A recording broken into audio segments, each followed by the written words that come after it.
कहानी की शुरुआत होती है एक आदमी से जो एक खतरनाक कातिल है। वो अपने निशाने को मारने के लिए एक पुराने गोदाम में छुपकर एक कुर्सी पर बैठा है पूरी तैयारी के साथ। वो दिन भर उस कुर्सी पर बैठा खिड़की से अपने निशाने के घर को देखता रहता। वो सही समय का इंतजार कर रहा था। 5 दिन तक जब उसे अपना निशाना दिखाई नहीं दिया तो वो राशन लेने के बहाने बाहर गया। राशन खरीदने के बाद उसने अपने मालिक को फोन करके पूरी बात बताई। मालिक ने कहा कि काम जल्दी खत्म करो और अपना पैसा ले लो। ये सुनकर उसने वादा किया कि मैं काम जल्द से जल्द ही करूंगा। घर वापस जाने से पहले वो टारगेट के घर के सामने बैठ गया। वहाँ मौजूद लोगों और पहरेदारों को ध्यान से देखने लगा। उनका रोज का रूटीन देखने के बाद वो वापस अपनी छुपने की जगह पर गया और फिर से टारगेट के घर पर नजर रखने लगा। उसने अपनी बंदूक सेट की और टारगेट के आने का इंतजार करने लगा। रात को उसने आराम से अपने दांत साफ किए और सो गया। हर 10 मिनट में घड़ी बजती है और वो उठकर निशाने के घर की जांच करता है। थोड़ी देर बाद उसने कुछ आवाज सुनी और देखा कि उसका टारगेट एक नाचने वाली औरत को अपने साथ ले आया था। उसने तुरंत अपनी बंदूक उठाई और अपने टारगेट पर नजर रखने लगा। टारगेट को अब तक कुछ भी पता नहीं था। वो औरत उसके सामने नाचने लगी। कातिल ने सोचा कि जैसे ही उसका टारगेट सोफे पर बैठेगा वो गोली चला देगा, पर जैसे ही उसने गोली चलाई नाचने वाली वो औरत अचानक से टारगेट के सामने आ गई और गोली उसे लग गई। वो वहीं मारी गई। उसने फिर से गोली चलाने की कोशिश की लेकिन पहरेदारों ने खिड़की बंद कर दी थी और उसका निशाना चूक गया था। अपना ये मिशन फेल होता देख उसने तुरंत बंदूक को बोरी में रखा, पूरी जगह की साफ सफाई की और भाग गया। फिर अपने एक इलेक्ट्रिक स्कूटर पर बैठकर वो वहाँ से निकल गया। पुलिस को गुमराह करने के लिए उसने रास्ते में कुछ सामान फेंक दिया और फिर दूर निकल गया। कुछ दूर जाकर उसने वो इलेक्ट्रिक स्कूटर भी छोड़ दिया और अब पैदल चलने लगा। चलते चलते उसने अपना हेलमेट भी नदी में फेंक दिया और जल्दी से एक राशन की दुकान के बाथरूम में गया। वहाँ उसने अपना चेहरा साफ किया, दाढ़ी काटी, कपड़े बदले और फिर पूरे बाथरूम को साफ कर दिया ताकि कोई निशान न रहे। फिर उसने एक गाड़ी बुलाई और सीधा एयरपोर्ट चला गया। एयरपोर्ट पर पहुंचकर उसने बंदूक को कचरे के डब्बे में डाल दिया और हवाई जहाज की टिकट लेने के लिए लाइन में लग गया। जब वो लाइन में खड़ा था तो उसने देखा कि एक पुलिस का कुत्ता उसे घूर रहा है। वो घबरा गया और दोबारा बाथरूम में जाकर अपने आप को साफ किया। वो दोबारा से लाइन में लगा और एक नकली पहचान फेलिक्स अंगर के नाम से वीजा लिया। हवाई जहाज में बैठते वक्त उसे मालिक का फोन आया। उसके मालिक ने उसे बहुत डांटा कि सारा काम खराब करके आया तू, क्या किया ये सब। वो कातिल से काफी नाराज था। कातिल ने फोन काट कर मोबाइल तोड़ दिया और जहाज में चढ़ गया। जहाज में उसने एक अजीब आदमी को देखा तो फिर जहाज से उतरते ही उसने एक और टिकट ली, लेकिन इस बार नए नाम से। फिर उसने देखा कि वो आदमी भी वहीं वेट कर रहा है तो उसने आगे का सफर अगले दिन के लिए टाल दिया।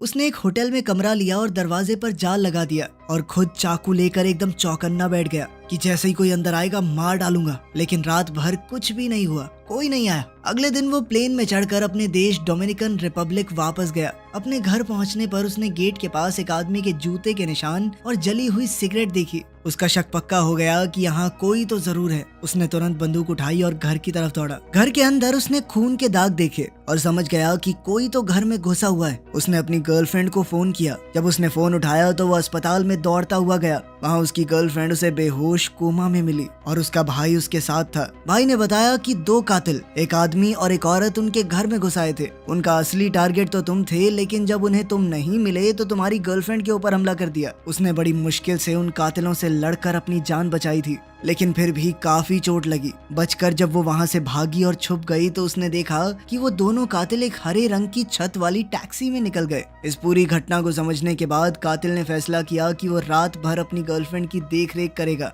थोड़ी देर बाद लड़की बेहोशी से जाग गई और उसे सब कुछ बताया। उसने बताया कि वो दोनों कातिल मुझे पकड़कर टॉर्चर कर रहे थे, तुम्हारे बारे में जानकारी निकलवाना चाहते थे। मैंने भी दर्द सह लिया लेकिन कुछ बताया नहीं। अपने प्यार को इस हालत में देखकर उसका दिल भर आया और उसने फैसला किया कि बदला तो लेकर रहेगा। उसी रात उसने घर लौटकर अपने छुपाए हुए हथियारों का डब्बा निकाला। अगले दिन वो शहर में गाड़ी चलाकर उस टैक्सी को ढूंढने लगा जो दोनों कातिलों को लेकर गई थी। उसकी गर्लफ्रेंड के भाई ने बताया था कि टैक्सी की छत हरी थी, तो वो पूरे शहर में ऐसी टैक्सी को ढूंढने लगा। पूरे दिन की तलाश के बाद भी जब वो टैक्सी नहीं मिली तो उसने एक और नया तरीका निकाला। उसी रात वो टैक्सी कंपनी के ऑफिस में गया और मैनेजर को बंदी बना लिया। फिर वो उनके कंप्यूटर में लॉगिन करके उस टैक्सी ड्राइवर का पता लगाने लगा जो दोनों कातिलों को उसके घर से ले गया था। टैक्सी ड्राइवर की जानकारी मिलते ही वो उसकी फाइल लेकर चला गया। अगले दिन वो स्टेशन के बाहर उस टैक्सी ड्राइवर का इंतजार कर रहा था। जैसे ही ड्राइवर नौकरी के लिए आया वो उसका पीछा करने लगा। और एक पैसेंजर बनकर उसकी गाड़ी में चढ़ गया। बेचारे ड्राइवर को कुछ नहीं पता था कि उसके साथ क्या होने वाला है। वो एक बेहद खतरनाक इंसान को पीछे बैठाकर शहर घुमा रहा था। जब ड्राइवर ने पीछे मुड़कर कुछ पूछना चाहा तो उसने कातिल के हाथ में बंदूक देखी और डर गया। उसे लगा कि ये कोई छोटा मोटा चोर है, इसीलिए उसने अपना वॉलेट निकाल कर उसे दे दिया। लेकिन कातिल को उसके चंद रुपए नहीं चाहिए थे। उसने बंदूक टिकाकर पूछा कि उन 2 पैसेंजर्स को उस घर से कहां पर छोड़ा। ड्राइवर को अपनी जान बचानी थी तो उसने बढ़िया दिमाग लगाया और अच्छे से याद करके सब कुछ बता दिया। उसने बताया कि मैंने उन दोनों को एक प्राइवेट एयरपोर्ट से पिक करके एक घर तक छोड़ा था। उसके बाद बाहर ही रुककर मैंने उनका इंतजार किया। जब वो वापस आए तो दोनों ही घायल दिख रहे थे, लेकिन मैंने कुछ नहीं पूछा। उसने उन्हें फिर से उसी प्राइवेट एयरपोर्ट पर छोड़ दिया जहां से उन्हें लेकर आया था और उसे पूरे पैसे मिल गए। थोड़ा याद करते हुए ड्राइवर ने ये भी बताया कि जब दोनों घर से बाहर आए थे तो आदमी की टांग बहुत बुरी तरह से घायल थी, लेकिन मैंने कुछ पूछा नहीं कि बड़े लोग लग रहे हैं, एयरपोर्ट से आना जाना है। सर मुझे मत मारना, मैंने उन्हें बस एयरपोर्ट तक छोड़ा था, मेरी कोई गलती थोड़ी है। इसके बाद कातिल ने कहा कि मुझे एक सुनसान जगह पर ले चलो। ड्राइवर ने कहा कि आपको जो भी पूछना है मैं बताने को तैयार हूँ, मुझे मारना मत। लेकिन अचानक कातिल ने उसे मार दिया और वहाँ से निकल गया। इसके बाद कातिल ने अपनी एक और नई पहचान बनाई, जिसकी मदद से वो हवाई जहाज की टिकट लेकर न्यू ऑरलीन्स चला गया ताकि वो उन दोनों कातिलों को ढूंढ सके जिन्होंने उसकी गर्लफ्रेंड को चोट पहुंचाई है। न्यू ऑरलीन्स पहुंचकर उसने एक बस किराए पर ली और खुफिया स्टोरेज यूनिट तक जाकर कुछ बंदूक और नया आइडेंटिफिकेशन कार्ड निकाल लिया। फिर उसने बस की नंबर प्लेट बदल दी और एक सफाई कंपनी के पास जाकर सफाई कर्मचारी बन के काम करने लगा। उस कंपनी में रजिस्टर करने के बाद उसे कुछ सामान दिया गया। कंपनी से वो सामान लेकर वो अपने मालिक की कंपनी के सामने पहुंच गया और सोचा कि अंदर घुसने के लिए सफाई करने का बहाना परफेक्ट रहेगा। जब वो बाहर खड़ा था तो उसे पता चला कि अंदर जाने के लिए एक पास चाहिए, तो उसने बिल्कुल सही मौके का इंतजार किया। जब माल ले जाने वाली गाड़ी आई तो उसके दिमाग में ख्याल आया। उसने अपना कचरे का डब्बा निकाला और दरवाजे की तरफ जाते हुए ऐसे दिखाया कि ये डब्बा तो बहुत भारी है और इस डब्बे को उठाने में उसे बहुत दिक्कत हो रही है। डिलीवरी वाले को लगा कि ये आदमी अपना पास कैसे निकालेगा, तो उसकी मदद करने के लिए उसने गेट पर अपना पास लगा दिया और लिफ्ट को ऑपरेट करने में भी मदद की।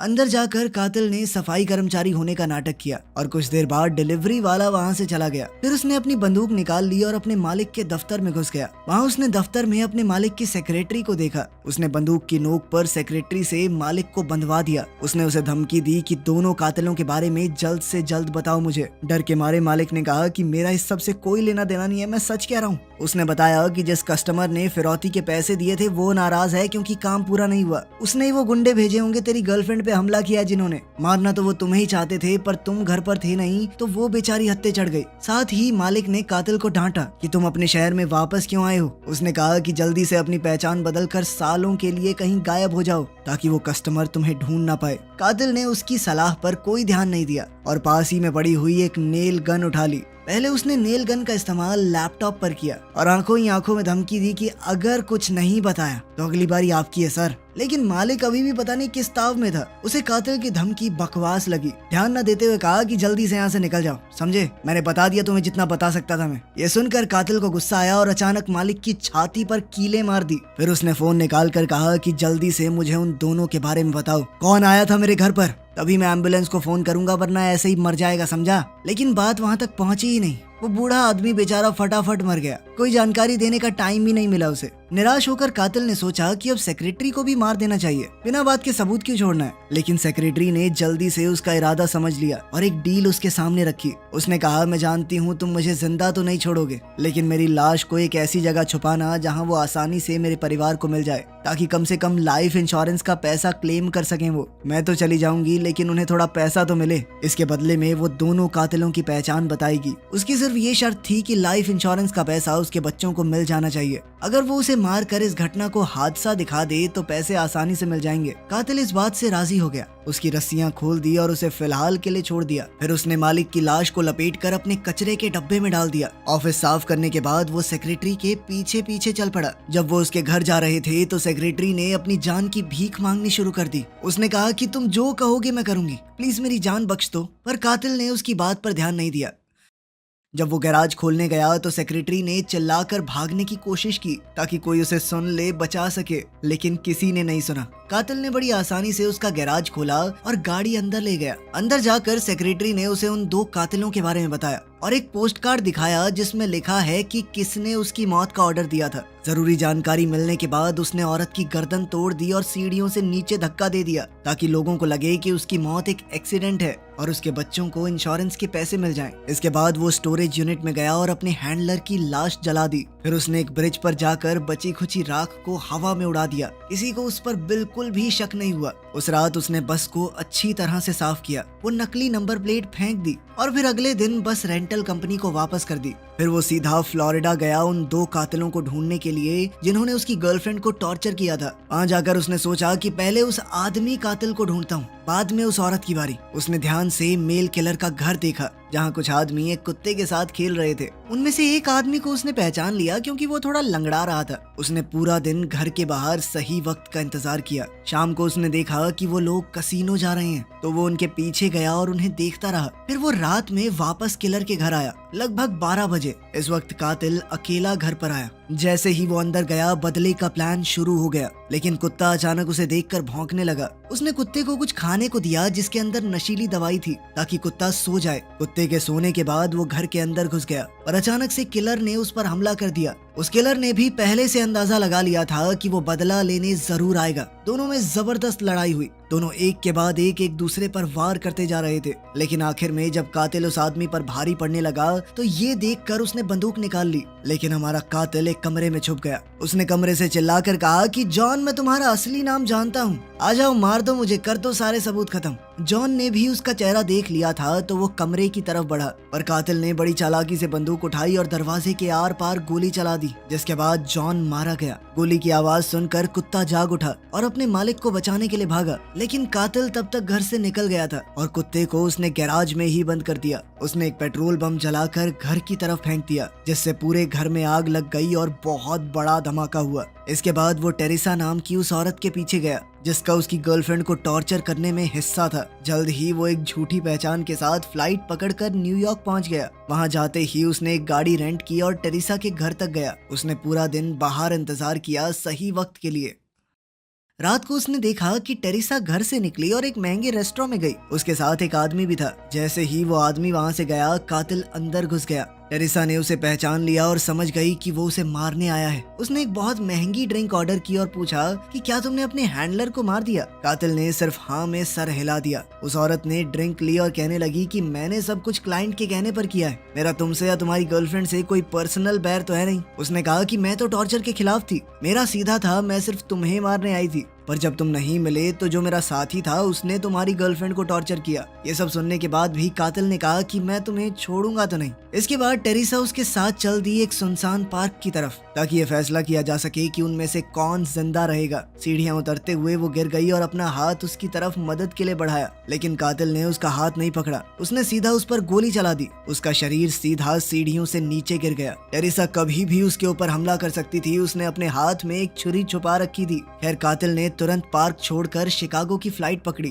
ताकि अब वो उस क्लाइंट को मार सके जिसने ये सब करने का ऑर्डर दिया था। उस आदमी के बारे में थोड़ी रिसर्च करके उसे पता चला कि वो तो बहुत अमीर है, इसीलिए उसे मारना थोड़ा मुश्किल होगा। इसीलिए वो उस आदमी के घर के बाहर इंतजार करने लगा, उसकी हरकतों पर नजर रखने के लिए। जब वो आदमी गैराज से गाड़ी लेकर निकल गया तो कातिल ने ऐसा दिखाया मानो वो सड़क पर एक आम आदमी की तरह घूम रहा है और मौका देखकर फट से गैराज में घुसने की कोशिश की। लेकिन तभी उसने देखा कि घर का दरवाजा तो बंद है, तो उसने ताले की फोटो ले ली और तुरंत इस बात पर रिसर्च करने लगा कि इस ताले को कैसे खोला जाए।